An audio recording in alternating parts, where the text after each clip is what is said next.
সভাপতি সম্পাদক কোন কোন নিৰ্বাচিত হৈছে আৰু কেনেকুৱা ধৰণৰ বিষয়বস্তু মানে প্ৰস্তাৱ কৰিছে? যোৱাকালি প্ৰতিনিধি সভা অনুষ্ঠিত হৈছিল। তাতে সভাপতিৰ কাৰণে দুজনক প্ৰস্তাৱ কৰা হৈছে। দুজনৰ কাৰণে মানে বেছিকৈ ৰাতি হোৱাৰ কাৰণে ইলেকশ্যন নহ'ল, ইলেকশ্যন হ'ব নেক্সট যেতিয়া মানে স্পেচিয়েল ডেলিগেট ছেছন হ'ব, তাতে নতুন মানে সভাপতিখন হ'ব নিৰ্বাচিত হোৱাৰ পিছত। যিজন নিৰ্বাচিত দুজনৰ ভিতৰত দুজনৰ ভিতৰত যিজনে নিৰ্বাচিত হ'ব তেখেতেই সভাপতি হ'ব।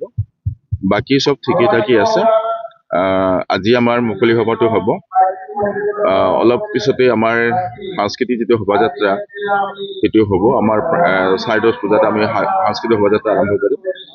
আমাৰ মুকলি সভা 12টা বজাত হ'ব। মুকলি সভাৰ কাৰণে আমাৰ অসমৰ মাননীয় মুখ্যমন্ত্ৰী ডক্টৰ হিমন্ত বিশ্ব শৰ্মা ডাঙৰীয়াই ইয়াত তেখেতৰ প্ৰতিনিধি হিচাপে মন্ত্ৰী জয়ন্তমল্ল বৰুৱা তেওঁক পঠাইছে।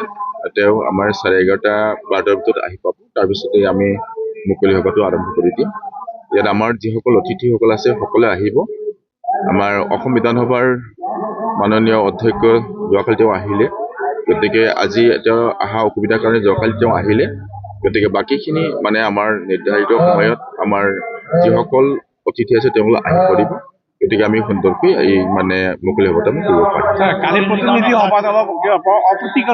একো হোৱা নাই, এইটো মানে স্বাভাৱিক, এইটো একো হোৱা নাই। এইটো কাৰণে মানে চিন্তা কৰিবলগীয়া একো বস্তু নাই। আমাৰ ইয়াত মানে সভাপতি নিৰ্বাচনত মানে গণতন্ত্ৰ হ'লতো, গণতন্ত্ৰত মানে যেনেকৈ মানে নিৰ্বাচিত মানে ৰাষ্ট্ৰপতি হয়, ঠিক তেনেকৈ আমাৰ ইয়াতো নিৰ্বাচিত মানে সভাপতি হ'ব।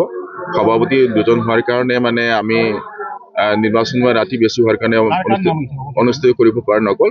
দুজন সভাপতিৰ নাম এজন হ'ল মানে আগৰ মানে উপ সভাপতি সীতাৰাম বসুমতাৰী, তাৰপিছত এজন হ'ল মানে গোপীনাথ বৰগোহাঁই, দুজনৰ নামটো আছে। এইটো লৈ আমি নেক্সট যিটো মই অৱশ্যে মানে ইয়াত মানে কৰ্তৃত্ব নাই মই মানে যিটো ৰিচিপশ্যন কমিটিৰহে মই সভাপতি। গতিকে ইয়াত নিশ্চয় আমাৰ মানে চেন্ট্ৰেল বড়ো সাহিত্য সভাই আকৌ স্পেচিয়েল মানে পাতি পেলাই তেওঁলোকে সেই নিৰ্বাচন পাতিব। তাৰপিছত আমাৰ যিজন মানে নেক্সট সভাপতি হ'ব সেইটো ঠিক হ'ব। এইটো মই ক'ব নোৱাৰো। এইটো আমাৰ স্পেচিয়েল মানে কি কয় ডেলিগেট ছেছন নিশ্চয় পাতিব, ক'ত পাতিব সেইটো মই ক'ব নোৱাৰো। গতিকে এইটো নিৰ্বাচন কেতিয়া হ'ব এইটো ক'ব নোৱাৰো। অমীমাংসিতভাৱেই সমাপ্ত হ'ল। এইটো মানে সভাপতিৰ ক্ষেত্ৰত অমীমাংসিত হ'ল, বাকী চব ঠিকে ঠিকে। আজিৰ তাৰিখত আমি সভাপতি হিচাপে কাক মানিব? আজিৰ তাৰিখত সভাপতি যিজন পুৰণা আছে তেখেতে সভাপতি।